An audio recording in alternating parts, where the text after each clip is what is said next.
Buongiorno da Sicilia 24, i titoli del nostro telegiornale. Inaugurato oggi il nuovo anno giudiziario. A Catania protesta tricolore delle toghe contro la riforma Nordio e la separazione delle carriere. Il procuratore Zuccaro: la mancanza di strutture ci limita. Anche a Palermo i magistrati protestano e lasciano l'aula. Gela è la città più armata d'Italia. La denuncia del procuratore generale Danna a Caltanissetta. Nel territorio gelese la mafia agisce ancora come i corleonesi. Agrigento, capitale della cultura, tra veleni e polemiche. Si è dimesso il presidente della Fondazione Minio. La decisione dopo le critiche del governatore Schifani per i ritardi e le gaffe dei giorni precedenti l'inaugurazione. Palermo, Sassaiola contro 3 mezzi del trasporto pubblico urbano. Bus danneggiati da teppisti improvvisati. L'AMAT chiede aiuto al prefetto. Allo stabile di Catania, prima nazionale di Gina e Fidel. Il racconto di un'amicizia apparentemente impossibile con le musiche di Vince Tempera.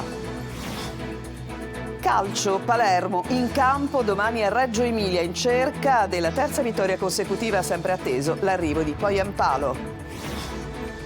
Serie C, il Messina gioca oggi a Caserta, gara fondamentale per la salvezza. Il Catania domani al Massimino contro il Giuliano punta alla prima vittoria casalinga del 2025. La punta del Trapani, Lescano passa all'Avellino.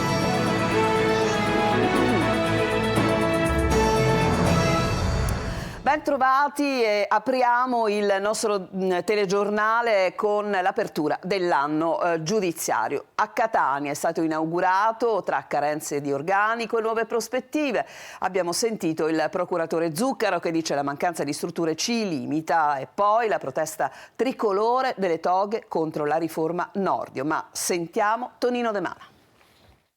La protesta dell'Associazione Nazionale Magistrati sulla scalinata del Tribunale, tra coccarde, ombrelli, cartelli tricolore, da Pertini a Sturzo, da Calamandrei a Benigni, l'esibizione musicale dei migliori talenti delle scuole etnee e l'immancabile Inno di Mameli. Si è aperto così a Catania l'anno giudiziario 2025, un momento istituzionale di confronto tra criticità, carenze di organico e nuove prospettive. Un distretto, quello che racchiude Catania, Caltanissetta, Siracusa e Ragusa, dalle tante problematiche che si aggiungono ai mugugni contro il disegno di legge sulla separazione delle carriere in magistratura. In un'aula super affollata ed abbandonata per qualche minuto dalle toghe in segno di protesta, presenti Musumeci e Trantino, il presidente della Corte d'Appello di Catania, Filippo Pennisi, ha sintetizzato una relazione di 199 pagine, snocciolando numeri nei processi civili e penali in miglioramento, ma pur sempre con criticità, come il flop del processo penale telematico. Purtroppo dobbiamo confermare queste cattive notizie, non è un qualcosa che scopriamo stamattina. 87 tribunali hanno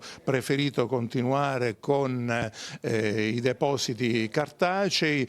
Nonostante le carenze di organico, 15% in meno a Catania, la media nazionale è del 17%, le performance sono in miglioramento per il procuratore generale Carmelo Zuccaro. Devo registrare con abbastanza piacere e soddisfazione il fatto che stiamo riducendo le pendenze, in linea d'altra parte con quello che è l'andamento su tutto il territorio nazionale. Quanto vi limita la carenza strutturale, e mi riferisco all'edilizia giudiziaria? L'edilizia giudiziaria è uno dei più grossi problemi. Lei ha colto uno dei punti dolenti. Non riusciamo ancora ad avere la disponibilità dell'ex Palazzo delle Poste. Questo ci limita tantissimo. Non limita, come avete visto, i risultati, le performance, ma sicuramente rende molto più difficile il nostro lavoro. Fondamentale in tal senso sarà l'accelerazione sui lavori della cittadella giudiziaria di Viale Africa. Adesso andiamo a Palermo, dove anche i magistrati hanno protestato contro la riforma e hanno lasciato l'aula. Nella sua relazione il presidente della Corte di Palermo dice ci sono connessioni tra mafia e realtà politiche territoriali. Marco Gullà.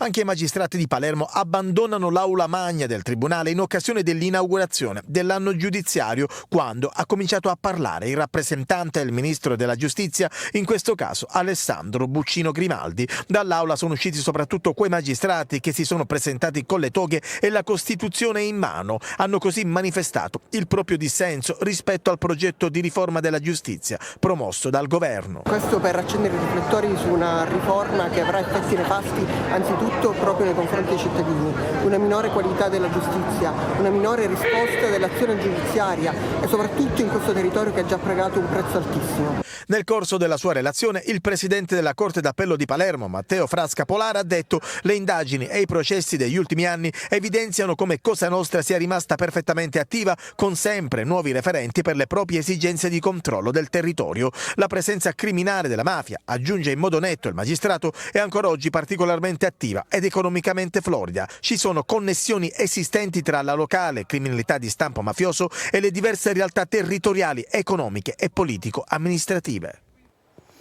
E sono forti le parole del procuratore generale di Caltanissetta Fabio Danna. Detto: Gela è la città più armata d'Italia. Lo ha fatto appunto nella relazione in occasione dell'inaugurazione dell'anno giudiziario. Nel territorio gelese, ha continuato, si registra un modus operandi alla corleonese. Ma sentiamo Rita Cinardi.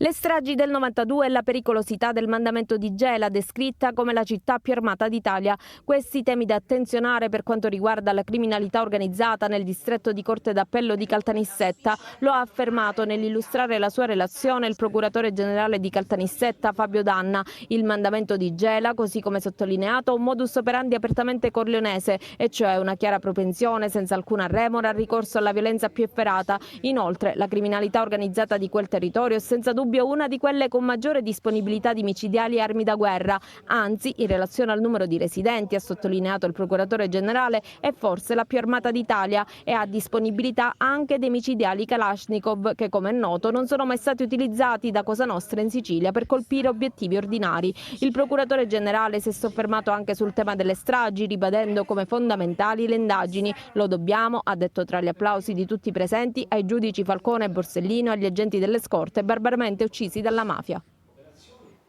E adesso ci spostiamo ad Agrigento. A una settimana dall'inizio dell'anno di Agrigento, capitale della cultura, si dimette il presidente della Fondazione, Giacomo Minio. Sentiamo perché nel servizio di Davide Sardo.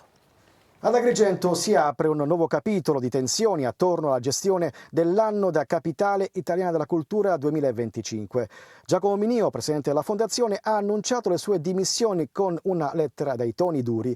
Nel documento Minio accusa il sindaco Francesco Miccichè di aver richiesto il suo passo indietro per favorire un avvicinamento esclusivamente politico. Nella lettera il presidente uscente respinge le critiche rivolte alla Fondazione negli ultimi giorni, sottolineando che le problematiche emerse, come le condizioni delle infrastrutture, la segnaletica e i ritardi organizzativi, non rientrano nelle competenze dell'ente.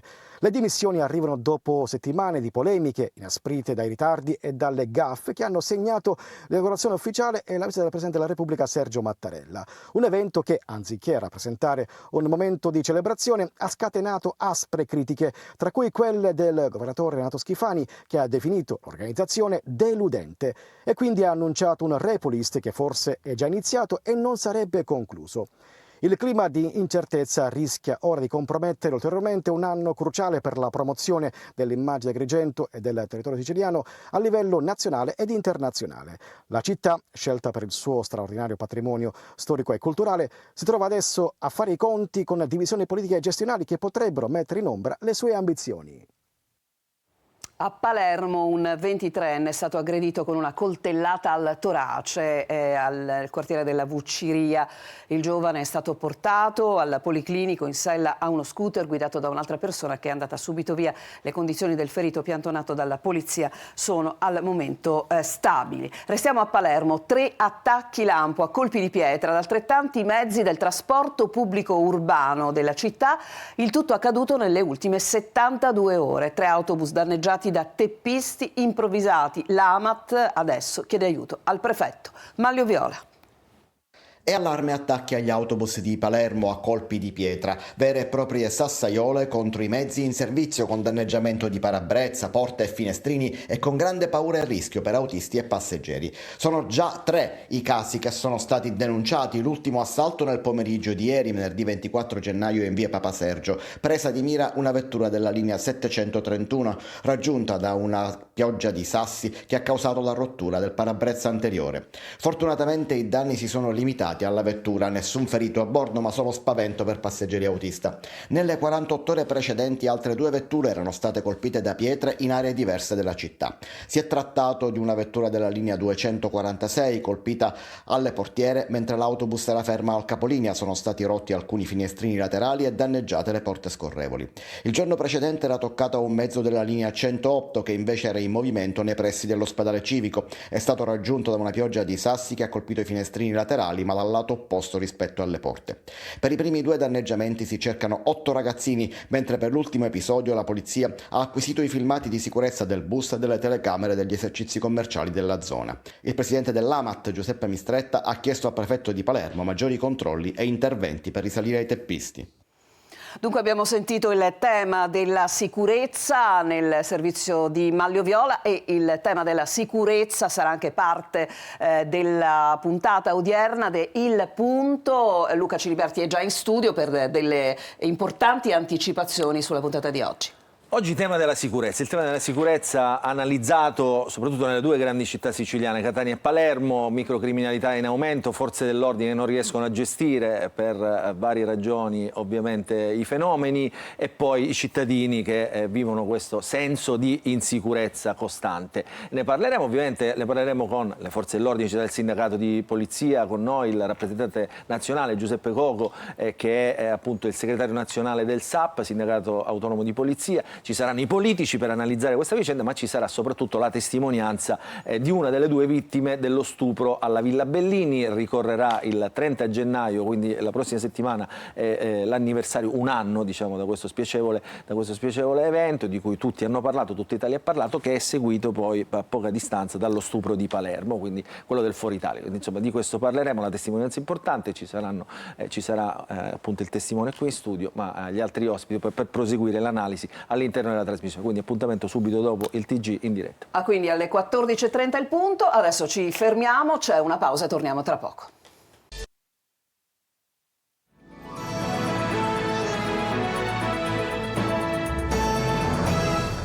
Seconda parte a Catania, dopo l'esplosione che ha sventrato 2 palazzine, si lavora per risalire alle cause, intanto altri 1000 sfollati sono rientrati nelle rispettive abitazioni. Tonino De Mana. Si lavora sulle cause dell'esplosione con la Procura di Catania che indaga per disastro colposo, mentre pian piano gli sfollati di Trappeto Nord fanno rientro nelle rispettive abitazioni che finalmente sono con la luce ma purtroppo restano ancora senza gas.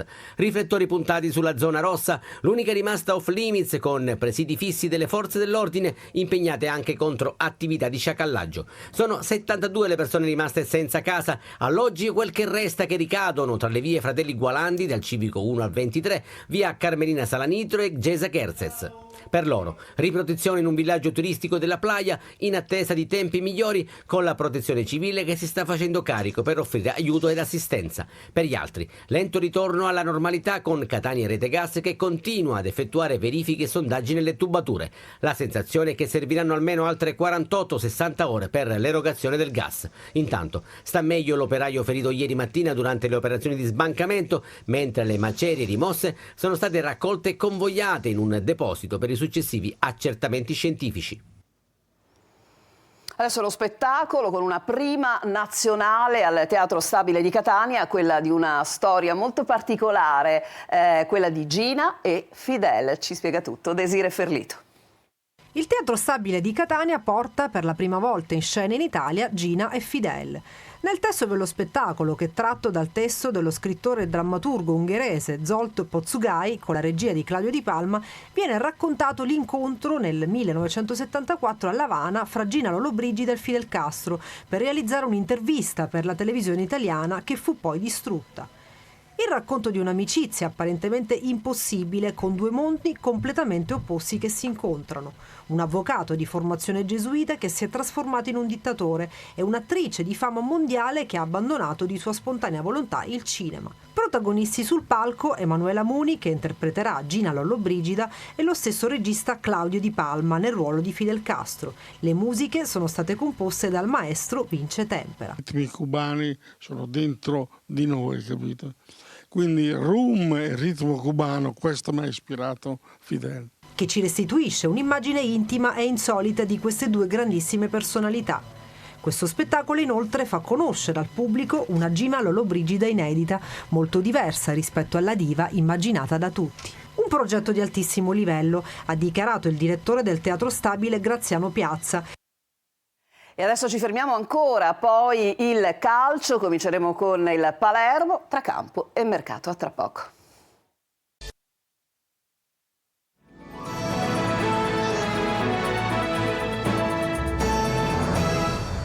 Al calcio il Palermo attende il colpo poi in palo e intanto incombe il campionato domani, il rosanero di Scena Reggio Emilia, il servizio di Marco Gullà.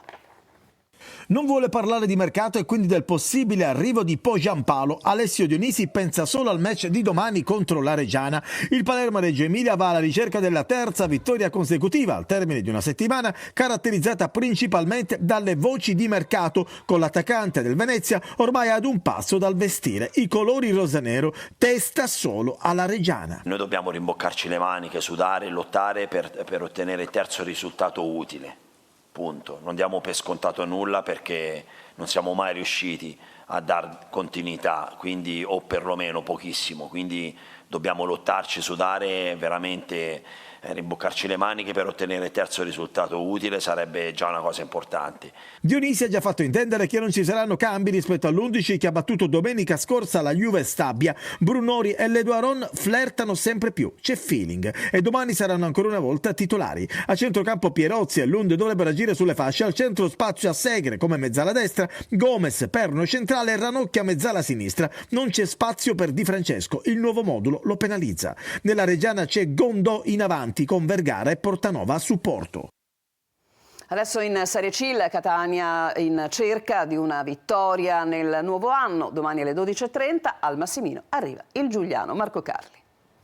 Un punto nelle ultime 3 partite per il Catania, la fragilità che deve trasformarsi in qualcosa di diverso, le settimane che corrono e le opportunità che si sprecano, ma ad ogni weekend, almeno sul campo, c'è un'altra possibilità per riemergere, in attesa, per dirla con Toscano, di innesti che in attacco soprattutto possano dare quel qualcosa in più per chiudere in crescendo una stagione cominciata male che sta proseguendo sulla stessa linea, logorando i tifosi. L'opportunità di questa settimana si chiama Giuliano, squadra che ha lo stesso ruolino di marcia dei rossazzurri nel 2025, un solo punto conquistato, e che arriva a Catania con assenze importanti, Celeghin e Oyewale, e è reduce da 2 sconfitte di fila. Ma il Catania dovrà dimostrare che il punto di Picerno non è un brodino, ma un tentativo di ripresa. Toscano avrà da ruotare pressappoco i soliti elementi, fra i nuovi in campo Dini, probabilmente invece dalla panchina del Fabbro. Jimenez è riportato sulla 3/4 dopo la partenza di Carpani, con il pubblico che non vuole rivedere una partita in stile Juve Next Gen. Catania Giuliano in campo alle 12:30 al Massimino, sarà seguita come sempre da Telecolor, collegamenti a partire da mezzogiorno dallo stadio, commenti da studio, interazione da casa, 3 ore live, concluse con le interviste in anteprima ai protagonisti. E il Messina gioca oggi a Caserta, una gara importante per la salvezza, e poi per quanto riguarda i Granata, la punta del Trapani, Lescano passa all'Avellino. Trapani impegnato domani a Biella contro la Juve Next Gen. Sergio Colosi. Il calvario del Messina passa all'esame della Casertana, dopo una settimana nel segno dell'incertezza e della più totale improvvisazione. Lo scontro salvezza di oggi pomeriggio al Pinto segna l'esordio del tecnico Simone Banchieri, l'unico a dire di sì a Domenico Roma. Sono felicissimo di aver avuto questa opportunità. Ieri, quando si è concretizzata col direttore, per me venire a Messina è stata una grande felicità, in un club storico, in una piazza che sa di calcio, in una piazza che ha fatto la Serie A.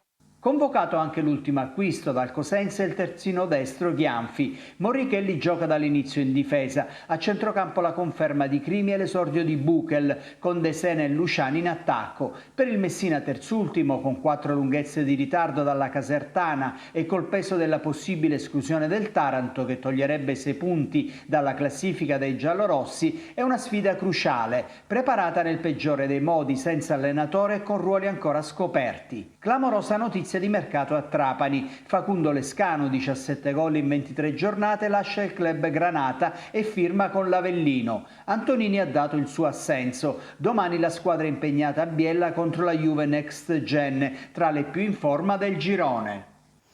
È tutto, vi lascio al punto con Luca Ciliberti e vi ricordo il prossimo appuntamento con l'informazione su Telecolor alle ore 19. A tutti un buon proseguimento di giornata.